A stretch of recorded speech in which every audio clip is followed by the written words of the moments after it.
Hey, what's up everybody? Welcome to the video. This time is of the SH Figuarts Avengers Endgame Black Widow. So, let's get started.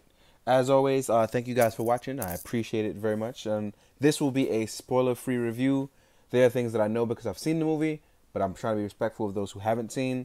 So there will be certain things where I'll just kind of ignore. I guess that's the best way to use it. I'll ignore it. So, with that being said, let's go on and check it out. Anyway, I love the look of this. If you've seen any of the trailers, you know that this is Black Widow in her new gear. Looks pretty cool. It is actually a very souped up version, if you would say, of her very first Age of Ultron costume, where they've kind of modernized it, and it looks really good. So it's a mix between the Infinity War costume and that of her classic costume, and I really, really enjoy it. So, yeah, first I want to start off by saying the facial sculpt is actually really nice. Looks a little smooth in some areas, but I think that's just the way it's going to photograph this way. But when you put it up against her Infinity War counterpart, this one does a little bit more justice here in terms of the look, and I guess it's the blonde hair that's really pointing it out. But the Scarlett Johansson look is definitely there on both of them. I got to easily say that. On the back, we have these. These are mounted pieces, just like the Infinity War one for her staff. No real issues there. And the ponytail has a little bit of its own articulation by being able to softly move it around. So there's no issues there. The head can move down really far. Can move up if you put it over her collar. Can tilt left and right. And as you can see, there's no real issue here. So it's really nice to have a figure with that kind of range, especially with her doing all her spy-like skills. The arms you can actually rotate down and all the way around with no problems. There is the inner bicep swivel, or rotation as we wouldn't say. You can actually push it in and move it out. And just like Wasp, there's going to be like a gappy reference here in the arms. But again, if you just rotate the arms in using their butterfly joints, you can actually just make that disappear with no problem. As far as the ab crunch goes, it's really far going forward. Really nice going back. You can tilt left and right with no issues. So as far as kicking movements, you can actually get it very naturally. You can actually cross legs naturally. You can do all sorts of maneuvers. So I'm really enjoying this Black Widow because the martial arts moves come very easy. It's a very nice look for this. So if you want to get your spy on, your high kicks, your crossing of the legs, all very much done. You can even ball her up in a ball like Blanca if you really wanted to. And it just looks really good. Now, as far as the arms, they go back to being single jointed, but the single joint extends very far. As you can see, you actually get a very nice rotation here. It goes to it. It can tuck into an acute angle very easily. So I don't think that even though it's single jointed, it should be an issue. You get your standard SHF ball joint, which rotates around. And as you can see, the return of the Widow Stingers, very, very nice. Well, they've always been there, but now they're all black again. The black and red accents are a very nice touch on this figure. It's just one of those things that are done very well. And like I said, the articulation and movement in this figure is just so well done. So as you can see, even stuff like crouching stances. Oop, pop that arm out. Let's put that back in. So stuff like crouching stances actually can be easily done. You can rotate those legs in, pose it up, voila. Yeah, this is actually pretty nice. The legs are double jointed like you saw earlier. So you can actually rotate the thigh just slightly, but not a lot. And you have the generous pivot in the legs and the ankles. So again, this one frees it up from the articulation restriction issues that we had in the Infinity War one, even more so. So again, best of both worlds here, at least in my opinion. You have the look as well. So outside of modernizing that and just making things overall look really a lot better, what they also did was, as you see the guns on the side, that was always an issue, right? You can actually now take these out and replace them with parts for when you remove them from the holsters. So it doesn't always look like she's havishly like handling the guns or can't take them out. I know some people don't like it part swapping. They want to be able to have their own. I don't mind the part swapping at all. Not an issue for me. But I'm going to put these back out. Even if you take it off, they look very nice. So I'm just going to leave them off for now. That way no parts are lost. Excuse me. So you also get 2 handguns. Obviously for when you replace it out of the parts. from part swapping, you actually want to have your own weapons. If you have a little armory stuff, just know that she can handle little armory stuff very easily and very well. You only get one other faceplate, and that's her looking to the side. It's not a whole head, it's just a faceplate. And I think this one looks just as good as the other faceplate. Really good. Actually, I think this one actually looks a little bit better. Just looks really good. You also get the staffs in their full mode. So if you have one electricity to that, you can. But also, as you just saw, I completely knocked mine off of its piece. So don't be like me and be extra strong and knock things down. So I'm going to pick that up real fast and pop that back on. So I'm assuming that you can actually use these with the old ones to create the extended version. Just to keep that in mind. I'm actually going to try that off camera later.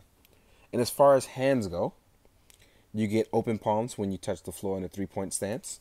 And just to test that out, let's actually test and see if she can reach her 3-point stance.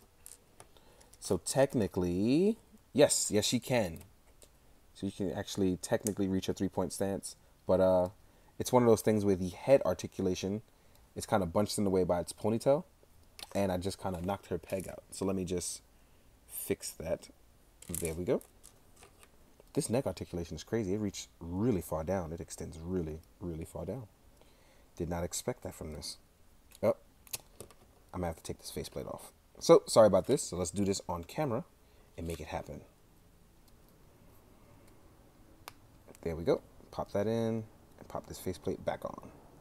So she can do her 3-point stance. So those hands aren't useless or won't be one of those things where you do it and it doesn't look good.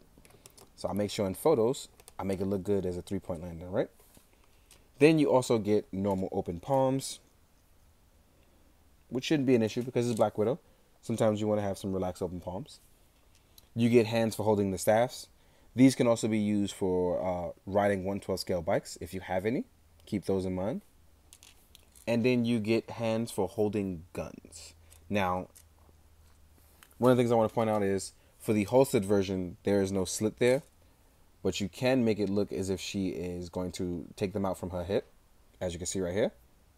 So you can actually still do that, but it will make the index finger move down gently.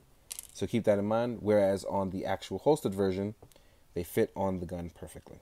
So I just want to keep that in mind for you. Now, next up, I want to compare her to her other versions, which this is her Age of Ultron version in SHF. Which happens to be a little bigger because her heels actually stand a little taller. But actually, stick those legs up a little bit more. So as you can see, the first one is actually the tallest one so far. And then we have the Infinity War one.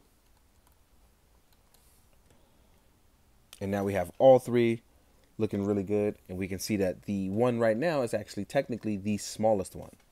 So she got just a tad bit smaller. One thing I do want to see is if we can swap off the heads. See if that'll work. And it seems like the pegs are a bit different. But that's not something that you should fear. You can probably either swap out the necks or swap out the pegs in general. Because let's see how she looks with it here. Yeah, it's not a bad look if you swap out the pegs. The collar might be a little wide for your hair. So keep that in mind. But an easy swap here. I just wanted to make sure I could see that.